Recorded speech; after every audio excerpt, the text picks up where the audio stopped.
Ayan, mga kabunyog, mga kababayan, ang balita ngayon binigyan lang hanggang December 1 si Marcoleta. Yan lang ang panahon na binigay kay Marcoleta para magpaliwanag, mag-explain tungkol doon sa kanyang posibleng election offense.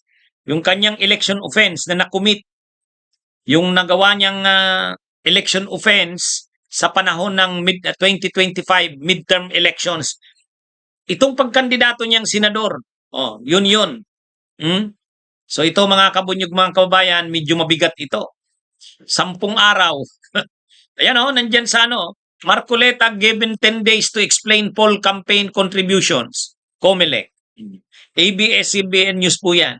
Bakit sinasabi nating hanggang December 1 lang? Pinadalhan siya ng show cause order ng COMELEC November 21, last Friday. O di magbibilang ka ng 10 days. O yun, December 1 ang papatak. Kaya December 1 lang. Ano ba yung kailangan niyang ipaliwanag? Mabigat. Mahirap itong sitwasyon na ito ni Marcoleta kasi ano yan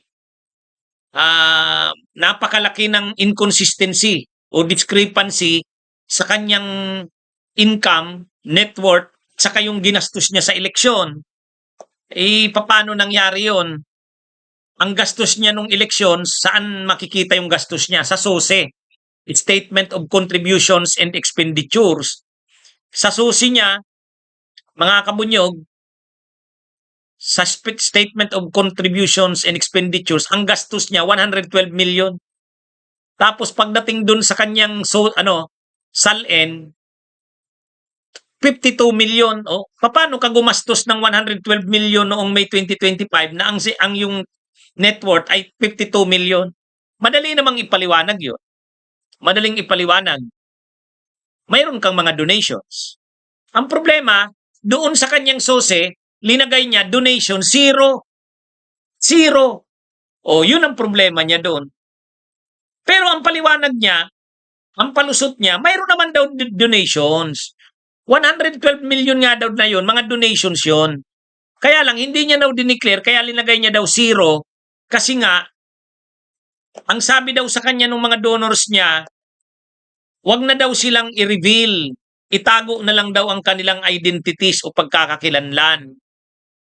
Ay bawal nga yun Sa Section 98, Section 98 ng Omnibus Election Code, required kang i-reveal ang totoong pangalan, hindi nga pwede ang alias Kailangan i-reveal mo yung source nung donors mo. Ay hindi niya reveal kasi ang sabi niya nga, yun daw ang pakiusap sa kanya ng mga donors niya. Kaya hindi niya raw pwedeng i-reveal. Ay bawal yun. Yun mismo ang pinagbabawal ng batas. Kaya nga ito yung sabi ng COMELEC mga kabunyog. Ayan tingnan nyo. Sabi ni Garcia, gusto rin natin masettle agad ang issue na yan. Ano ba talaga ang tunay na eksplanasyon? Paliwanag kasi ng batas natin, sadyang lahat ng nagpa-file ng SOSE ng mga kandidato, partido political o party list, dapat ilatag lahat. Sino ang nagbigay? Paano ginastos? May natira pa ba? Nagbayad ba ng income tax? Said the full body chief. Yan. Yan ang kailangan mga i-reveal. Hindi mo pwedeng isikreto, bawal nga yun. Yun na nga ang pinaparusahan ng batas mga kabunyog. Kaya, kailangan mong i-reveal sinong nagbigay, paano ginastos, may natira ba, nagbayad ba ng income tax. Yan. Yan ang mga kailangang i-declare. Tapos, ang ginawa ni Marcoleta, hindi niya dineclare. Kasi ang sabi niya, yun daw ang pakiusap ng mga donors niya na wag na silang banggitin. Bawal nga yun. Kaya siya ngayon, pinagpapaliwanag at binigyan lang siya ng 10 days. So kailan ang simula ng 10 days? November 21 niya natanggap yung show cause order. So sa December 1. Sabi ni Fernando Andaya 225, tama ka nga naman, Fernando Andaya. Bakit kasi nag-bend ng law si Marcoleta? Oo nga, yun na yung sinasabing bend the law Yun na yung sinasabing bend the law. Oh, di siya ngayon. Akala mo kasi, ano ba yung sabi ni Marcoleta kapag nagsasalita doon sa Senado? Sabi ni Marcoleta, dapat kasi, the law may be harsh, but that is the law. Di ba? May mga pagganon-ganon pa siya. Dura lex sed lex. Ha? Oh, 'di ba yung yung doon sa Senado, pinagalitan niya ang ombudsman, dapat daw mag-public apology si Boying Rimulya. Pinagalitan niya rin yung mga yung mga DOJ officials. Ang sabi niya, hindi pwede yung mga bendalo-bendalo kung anong batas, batas. Kahit mahigpit ang batas, the law, ha? The law is the law. Dura lex sed lex. The law may be harsh, but that is the law.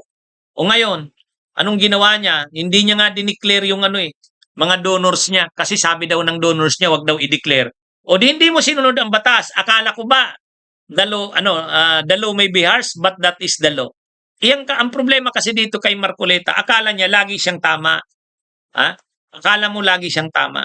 Yan ang problema sa kanya ngayon. O di inabot niya ngayon yan. Paano niya ngayon ididepensa yan? 10 days lang ang binigay sa kanya hanggang December 1.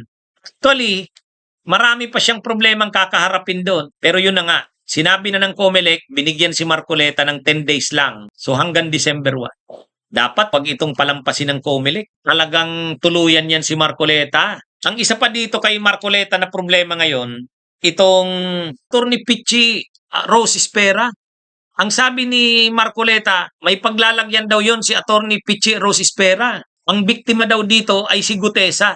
Ang pinapalabas ni Marcoleta, si Attorney Espera, Pichi Rose Espera, talaga namang practice niya na o ginagawa niya na nagnunotaryo, pero ang nagpipirma, posibleng may staff daw ito na pinapayagang ipirma siya. Kaya lang pagdating dito kay Gutesa, di ganoon, nagpanotaryo si Gutesa, tapos pwedeng hindi nga si Attorney Espera yung pumirma, staff niya, pero ngayon, dinideny na daw ni Attorney Espera. Ang ginawa ni Marcoleta, kumuha ng iba na namang ninotaryo ni Attorney Espera, yung sa CHESA. Ha? Si Mark Lapid yata nakapirma doon kontrata na pinasukan ng CHESA. Present na naman yun ni Marcoleta, Senado. Pinahiya niya si Attorney Espera. Ang sinabi na naman ni Marcoleta, o tingnan nyo, si Gutesa, biktima na dito. Tapos dito na naman, pinakita niya, o ito, ninotaryo na naman ito ni Attorney Pichi Rose Espera. Pareho ang perma. Tapos ngayon, i-deny niya. Pero naglabas na ng statement si Attorney Espera. Ang sabi ni Attorney Espera, kahit yung pangalawang dokumento na present niya, falsified na naman yun. Ibig sabihin, ang lumalabas dito mga kabunyog, parang si Attorney Espera ay biktima. Bakit biktima si Attorney Espera? May gumagamit ng kanyang notaryo. Hindi siya Ibig sabihin, dininay ni Attorney Espera na siya yung nagnotaryo kay Gutesa. Yung present na naman ni Marcoleta na pangalawang dokumento, yung sa CHESA, hindi na naman daw siya ang nagnotaryo noon, sabi ni Attorney Espera. So ibig sabihin, present ng present, si Marcoleta ng mga dokumento, ini-insist niya na si Attorney Espera ang nagnotaryo noon. Ay sinabi na ni Attorney Espera, hindi ako ang nagnotaryo nung kay Gutesa. Peke yan, falsified yan. Hindi rin ako ang nagnotaryo dun sa pangalawa. Pangalawang beses nang ginawa yan. Kumbaga medyo nagagalit na si Attorney Espera. Hindi lang isang beses present yung mga dokumento na falsified, sabi niya. Ang una yung kay Gutesa, pangalawa yung sa CHESA. Ang dapat ditong gawin ng DOJ, imbestigahan. Si Marcoleta mismo tanungin, saan galing yung dokumento mo ng CHESA? Pumunta na sa korte si Attorney Espera. Pinagpaliwanag niya na yung side niya. Umattend siya sa hearing. Pagdating sa korte, sinang-ayunan siya ng judge na talagang hindi nagsisinungaling si Attorney Espera. Si Attorney Espera, honest na lawyer siya, simpleng lawyer lang, kapapasa pangalang niya hindi ito pwedeng yung sinasabi kasi nila Marcoleta at sa kanila nila defensor na parang kung iisipin mo parang ito ay lawyer na sanay na sa mga hindi. Nabasa ko yung statement niya, sabi niya baguhan siya sa law. Kapapasa niya lang.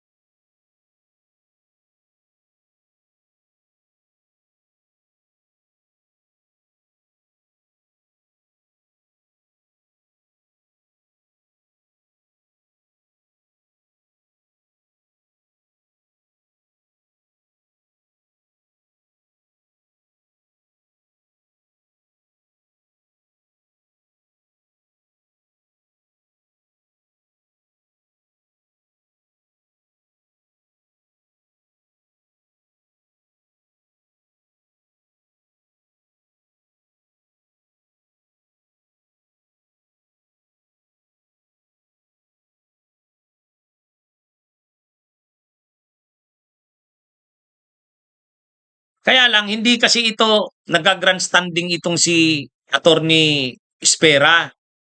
Hindi siya nag-grab ng sumikat siya or what. Napakabait na ano, kung titingnan nyo yung statement niya. And yet, pinapahiya siya ng todo ni Marcoleta. Parang pinapalabas na parang bayad o nakikipagsabuatan kila Romualdez para sirain si Gutierrez. Hindi. Biktima si Attorney Espera dito. Kaya ano ito mga kabunyog, mga kababayan. Ang dapat i-present si Gutesa, saan ba talaga siya pumunta? Saan siya nagpakuha ng notaryo na yon? Sino bang nagpanotaryo nun? Kahit yung pinakita ni Marcoleta pala na yun daw ang opisina ni Attorney Espera, hindi daw yun. Hindi niya raw yun opisina. Okay? Mga kabunyog, mga kababayan, ha? Magandang araw sa inyong lahat. Mabuhay po. Bunyog, bunyog, halikan na kasama ka. Bunyog, kapag buklod ay may pag-asa. Luzon, Visayas, Mindanao, isa ang pananaw. Sa bagong Pilipinas ang bunyog isisigaw.